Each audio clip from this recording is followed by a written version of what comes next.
Bienvenidos. En esta clase vamos a hablar del síndrome de Brown-Séquard. Este problema es una lesión de la médula y la idea con este es que vamos a lesionar la mitad de la médula exactamente.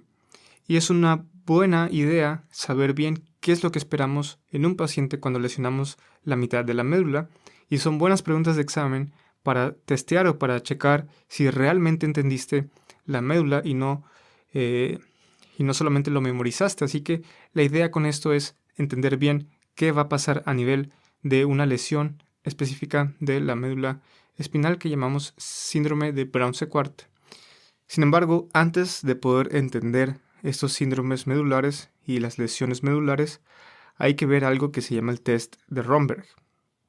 Lo mencionamos previamente y dijimos que tiene que ver con la propiocepción. Así que, ¿de qué se trata este test? Es simplemente un examen que le hacemos al paciente cuando está en consulta. Estamos en consulta y le vamos a hacer este estudio. O es más bien un examen de la propiocepción. Y la idea de este examen es poder distinguir si el paciente tiene ya sea una ataxia cerebelar o es un problema más bien motor cerebelar, o bien es una ataxia sensorial, que nos va a hablar más bien de un problema de las columnas dorsales.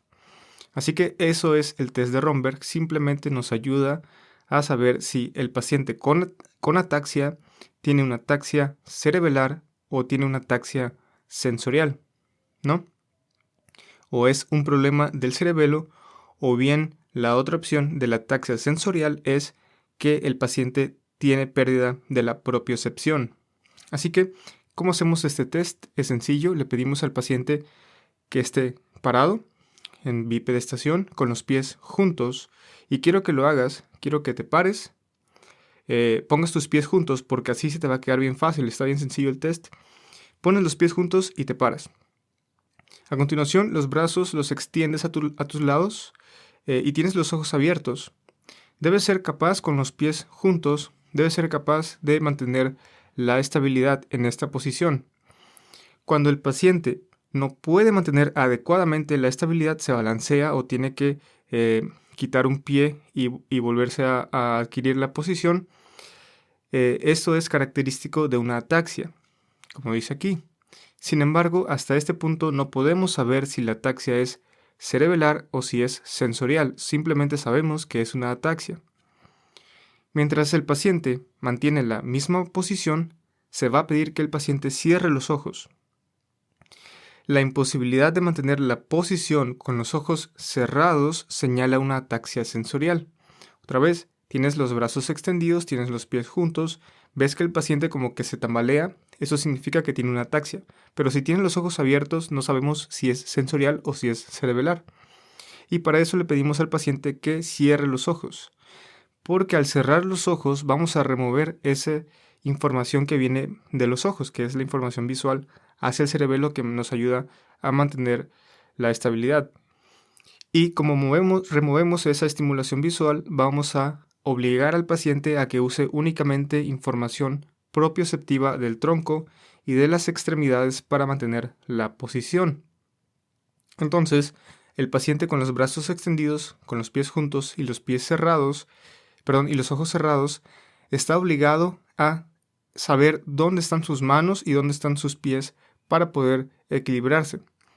Si tienes entonces un problema de las columnas dorsales, vas a tener la imposibilidad de saber dónde están tus pies, y el paciente entonces pierde la estabilidad y tiene que abrir los ojos para no caerse.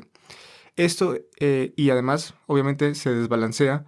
Esto es un signo de Romberg positivo, donde nos dice aquí que es la imposibilidad de mantener esta posición con los ojos cerrados, y esto nos señala una ataxia sensorial. Las causas de la ataxia sensorial es ya sea un trastorno que afecta a las columnas dorsales o a los nervios periféricos. Y esto va a estar causado de las cosas que vamos a ver aquí, principalmente por tabes dorsalis, que es un problema que ocurre en sífilis, y por deficiencia de vitamina B12, que vamos a mencionar también en esta clase.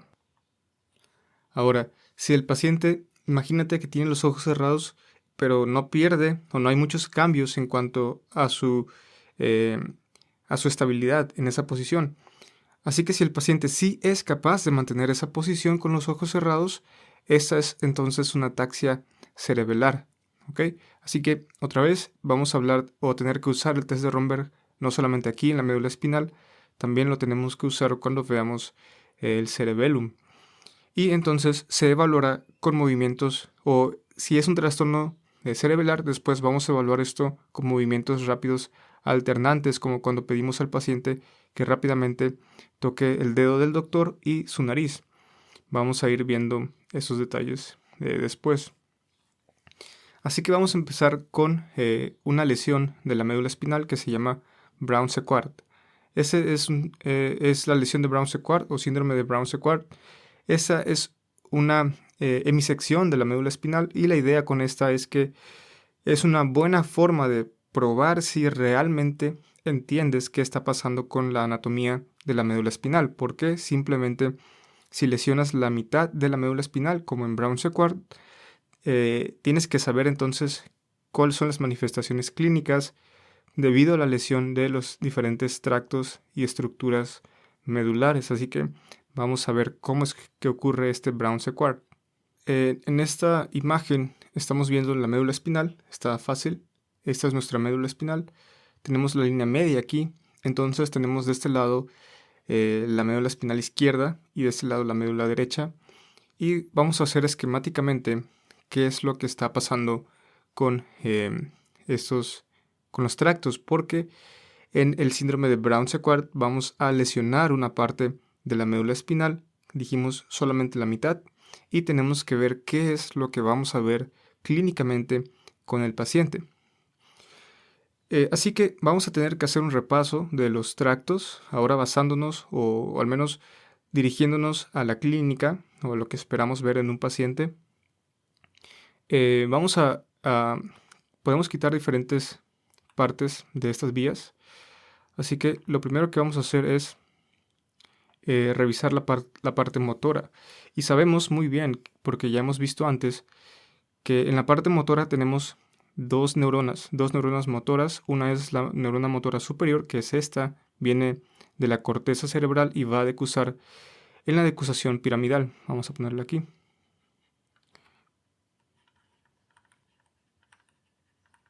Pirámides. Porque acuérdate que es la decusación piramidal. Después estas descienden, o estas neuronas motoras superiores descienden y van a hacer sinapsis en los cuernos ventrales con las neuronas motoras alfa, que son las que salen para inervar músculos. Así que esto está inervando a un músculo. Todas están inervando un músculo, ¿no? Esa es la vía motora, ya lo vimos a detalle antes. Ahora, si ponemos la vía azul, aquí vamos a estar viendo las columnas dorsales. Y recuerda que estas son neuronas ya ahora sensoriales que llevan información en tres neuronas. Es una vía de 3 neuronas. Va a llevar información, recuerda, propioceptiva. Estas no son motoras, sino que son las azules al menos. Estas azules son de propiocepción, vibración y tacto. Entonces tienes a estas columnas dorsales que llevan la información. Recuerda que el cuerpo neuronal está en un ganglio de la raíz dorsal y van a ascender en las columnas dorsales. Recuerda que las que vienen de las extremidades inferiores ascienden en la columna o el fascículo que está más medial, que es el fascículo grácil, mientras que lo que viene de las extremidades superiores va a ascender en el fascículo cuneado. Y estos van a hacer sinapsis aquí arriba, que sabemos que son núcleos. Puede ser un núcleo grácil. En este caso es el grácil porque viene desde acá abajo, pero si estamos tomando en cuenta las neuronas de acá arriba, van a venir a hacer sinapsis en el núcleo cuneado. Así que depende realmente el nivel. Y después esta neurona, que es la segunda neurona, va a decusar, recuerda, y va a ascender para hacer sinapsis en el tálamo y después enviar la información hacia la corteza. Esas son las columnas dorsales. Ahora vamos a agregar el tracto espinotalámico, es este verde.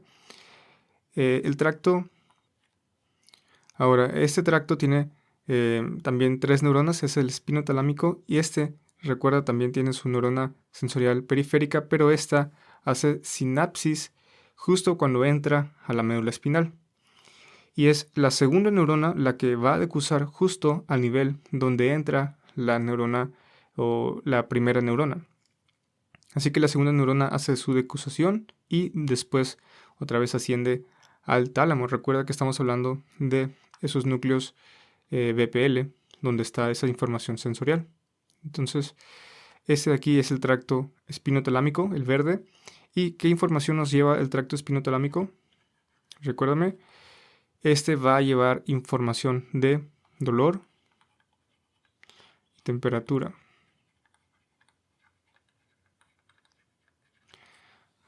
Ok, y nos va a faltar el tracto espinocerebelar, que es este en amarillo. Y la idea es que para empezar, usa las fibras 1A para llevar a cabo el reflejo muscular o los reflejos musculares. Es igual sensorial, así que tienes a la neurona en el cuerpo, en la raíz, en el ganglio de la raíz dorsal. Y esta vía es nada más de 2 neuronas, y después la segunda neurona asciende ipsilateral. Y claro, acuérdate que también tenemos cosas bilateral, o que también hay una parte que va a decusar, pero bueno, vamos a dejar eso para otro momento, ya lo vimos antes. Aquí la idea es nada más entender clínicamente. Dijimos que estas eran las vías más importantes clínicamente, pero en la clase pasada vimos las demás. Entonces, la idea aquí es que con Brown-Séquard vamos a lesionar una sección de la médula. Vamos a suponer entonces que lesionamos esta región de aquí. Lesionamos esta región de aquí, ¿no? Y entonces vamos a ver qué problemas esperamos tras esta lesión. Y para eso muchas veces utilizamos un esquema así de una persona para entender qué es lo que está pasando. Y la idea es bastante sencilla en realidad. Vamos a ver qué es lo que esperamos en este paciente. Así que para empezar, imagínate que tenemos esta lesión. Vamos a suponer que es una lesión cervical. ¿Qué va a pasar? A nivel de la lesión, estamos lastimando a las neuronas que son las neuronas motoras, la neurona motora inferior. Así que a nivel de la lesión, esperamos que tengamos un problema de neurona motora inferior. Así que esperamos que el paciente, por ejemplo, en este nivel, tenga una parálisis flácida, tenga también anestesia, porque las fibras que están saliendo así, las verdes del tracto espinotalámico, también tenemos de este lado, ¿no? Entonces, de este lado vamos a lastimar a todo lo que sale de la médula, y entonces tenemos tanto parálisis flácida como anestesia en esa región específicamente, que es la región de la lesión. Muchas veces te lo ponen en negro. Ahora, a continuación, ¿qué va a pasar con el resto del cuerpo? Por debajo de la lesión, imagínate, no tienes propiocepción del mismo lado, de la forma ipsilateral, porque estás lesionando a las columnas dorsales. Estás lastimando toda una mitad de la médula espinal. Así que vas a perder la inervación de las columnas dorsales, y entonces el paciente, de manera ipsilateral a la lesión, va a tener pérdida de propiocepción, de vibración y de tacto grueso, que es lo que hacen las columnas dorsales. Ahora, en cuanto a la parte motora, si te das cuenta, vas a lastimar también al tracto que lleva la información motora, que es el córtico espinal, y por lo tanto no vas a poder llevar a cabo el movimiento de los músculos por debajo. El paciente tiene una parálisis que en este caso será flácida o será una parálisis espástica. Tiene que ser una parálisis espástica o con hiperreflexia al menos, porque el paciente tiene intactos los reflejos, porque estos reflejos utilizan a la neurona motora inferior junto con la fibra 1A, que no está lastimada aquí abajo. Entonces el paciente tiene una parálisis espástica ipsilateral. Tiene la pérdida también de la propiocepción, y tiene también ese problema con ese tracto. Entonces la idea es que todo este lado todo el lado, en este caso izquierdo del paciente, todo el lado izquierdo del paciente,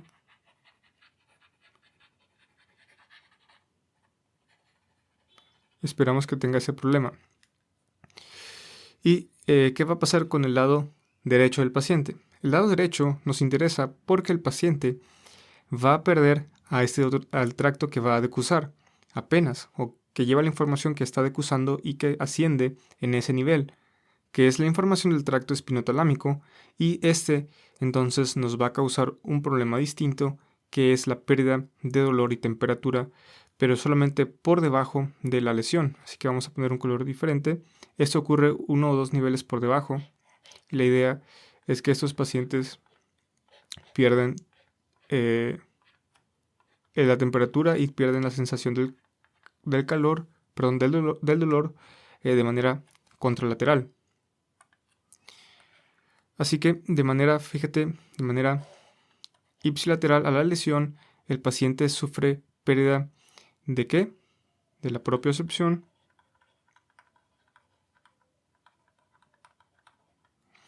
pierde también o tiene una parálisis, que dijimos que más bien muchas veces es una debilidad,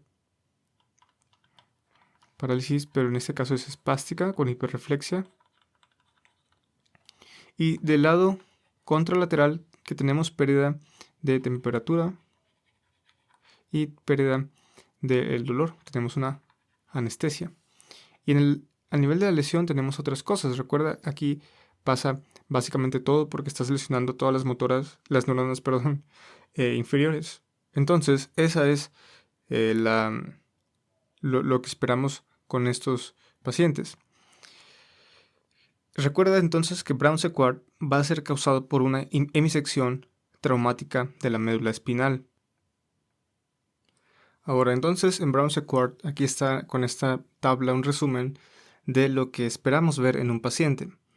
Para empezar, el paciente tiene, debido a la lesión de los cuernos anteriores, solamente a nivel de la lesión va a tener entonces una parálisis flácida, que le llamamos a eso lesión o son síntomas de un problema de neuronas motoras inferiores, causando entonces parálisis flácida ipsilateral únicamente a nivel de la lesión. Pero estamos lastimando a los tractos, incluyendo el tracto córtico espinal lateral, causando entonces ahora una lesión de neurona motora superior y una parálisis espástica, que son lo que esperamos en neurona motora superior, una parálisis espástica ipsilateral y por debajo del nivel de la lesión. Las columnas dorsales también las vamos a lastimar y vamos a tener entonces una lesión de los fascículos grácil y cuneado. Claro, dependiendo a qué nivel estamos, si es en la médula espinal abajo, pues ya no está el cuneado, pero en el ejemplo que vimos al menos vimos lesiones de ambos fascículos y el paciente pierde de manera ipsilateral el tacto, la sensibilidad vibratoria y la propiocepción por debajo del nivel de la lesión. Y en cuanto al tracto espinotalámico lateral, vamos a perder de manera contralateral el dolor y la temperatura 1 a 2 o empezando 1 a 2 niveles por debajo del nivel de la lesión. Recuerda también que podemos tener una lesión por arriba de T1 que puede causar al síndrome de Horner, que recuerda que se manifestaba con ptosis, miosis y anhidrosis. Lo vimos cuando vimos al sistema nervioso autónomo. Sí, claro, la lesión involucra a la vía oculosimpática y terminamos entonces causando un Horner asociado a el Brown-Séquard de este caso. ¿Y cómo ocurre Brown-Séquard? Recuerda que va a ocurrir debido a la hemisección de la médula espinal, que va a estar generalmente asociado a un traumatismo de la médula espinal.